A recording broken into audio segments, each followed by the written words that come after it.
Hi friends, ഇന്ന് നമുക്ക് ഹാരിയറിയുടെ key ഫോബിൻ്റെ battery എങ്ങനെ മാറാൻ നോക്കാം. അതിന് വേണ്ടിയിട്ട് ഈ കീ ഫോബ് ഓപ്പൺ ചെയ്യണം. ഇത് ജസ്റ്റ് റൈറ്റിലോട്ട് ഇതുപോലെ റൊട്ടേറ്റ് ചെയ്ത് കഴിഞ്ഞാൽ ഇതിൻ്റെ ക്യാപ്പ് ഓപ്പൺ ആയി വരും.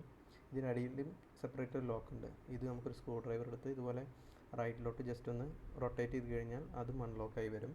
പിന്നെ ഇതിൻ്റെ താഴെയാണ് ബാറ്ററി ഇരിക്കുന്നത്. ബാറ്ററി ജസ്റ്റ് കൈ കൊണ്ട് ഇളക്കി കഴിഞ്ഞാൽ പോരും. സെപ്പറേറ്റ് ലോക്കൊന്നുമില്ല. ജസ്റ്റ് ഇതുപോലെ റിമൂവ് ചെയ്താൽ മതി.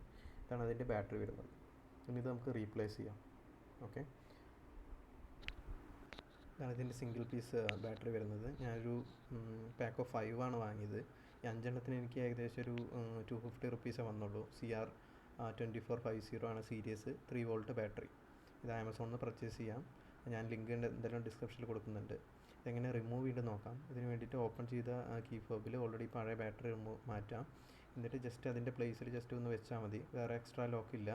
എന്നിട്ട് നമ്മൾ റിമൂവ് ചെയ്താൽ അതുപോലെ തന്നെ ഇതിനകത്തുള്ള ആദ്യം ആ ലോക്കാണ് വെക്കേണ്ടത്. ലോക്ക് ഇതിൻ്റെ മുകളിൽ ജസ്റ്റ് വെച്ചതിന് ശേഷം നമ്മൾ റൈറ്റിലോട്ടാണ് അൺലോക്ക് ചെയ്ത് ഇതുപോലെ ഒന്ന് ജസ്റ്റ് പ്രസ് ചെയ്ത് കൊടുത്തതിന് ശേഷം സ്ക്രൂ ഡ്രൈവർ വെച്ച് ഇതുപോലെ ലെഫ്റ്റിലോട്ട് ജസ്റ്റ് ഒന്ന് റൊട്ടേറ്റ് ചെയ്ത് കഴിഞ്ഞാൽ അത് അതിൻ്റെ ലോക്കിൽ കറക്റ്റ് ആയിട്ട് ഇരിക്കും. ലോക്കാവും ചെയ്യും, പ്രോപ്പറായിട്ട് ലോക്കാവുകയും. ഇനി നമുക്കിതിൻ്റെ ക്യാപ്പാണ് ഇടേണ്ടത്. ക്യാപ്പും ജസ്റ്റ് ഇതുപോലെ വെച്ച് അതിനും ഒരു ലോക്കുണ്ട്. കറക്റ്റ് ആ ലോക്കിൽ പ്ലേസ് ചെയ്തതിന് ശേഷം ലെഫ്റ്റിലോട്ടൊന്ന് റൊട്ടേറ്റ് ചെയ്ത് കഴിഞ്ഞാൽ കറക്റ്റ് ലോക്കായിരിക്കും. അപ്പോൾ ഇതിന് ഷോറൂമിൽ ഏകദേശം ബാറ്ററിക്ക് 200 രൂപയാണ് ഒരു ബാറ്ററിക്ക് പറയുന്നത്. ചില ഷോറൂമിൽ ഫ്രീ ഓഫ് കോസ്റ്റിൽ ചേഞ്ച് ചെയ്ത് തരും ചെയ്യും. അപ്പോൾ നിങ്ങൾക്ക് തന്നെ മാനുവൽ നോക്കിയിട്ട് നിങ്ങൾക്ക് തന്നെ ചേഞ്ച് ചെയ്യാം, അല്ലെങ്കിൽ വീഡിയോ നോക്കി നിങ്ങൾക്ക് തന്നെ ചേഞ്ച് ചെയ്യാവുന്നതാണ്. വളരെ ഈസിയാണ്. എന്തായാലും ലിങ്ക് ഞാൻ ഡിസ്ക്രിപ്ഷനിൽ കൊടുക്കാം, ആമസോൺ ലിങ്ക്.